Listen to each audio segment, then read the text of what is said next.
Well, hi everyone, Cornelius Chicken here, and today I thought I'd give you a little bit of a special treat. We're going to have a magician in the house today. Well, I hope you all enjoy this. Here he is. Hello, my friends. Good evening, good afternoon, or even good morning, depending on what time you're watching.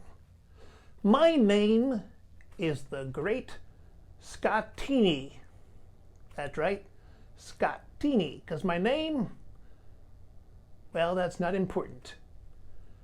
What is important is I'm going to show you a magic trick that will blow your mind away. I want you to think of a card. It could be any card. It could be a red card or a black card. Do you have one? And I want you to think of what card it is. It could be a low card. It could be a high card. It could be a royal card. I'm going to assume you have one now. Now I'm going to try to read your mind.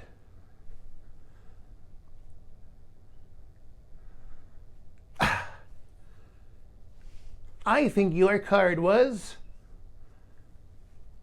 the Queen of Hearts. If I'm right, make a comment below. If I'm wrong, make a comment below. Thanks for watching, everyone, and be sure to subscribe below.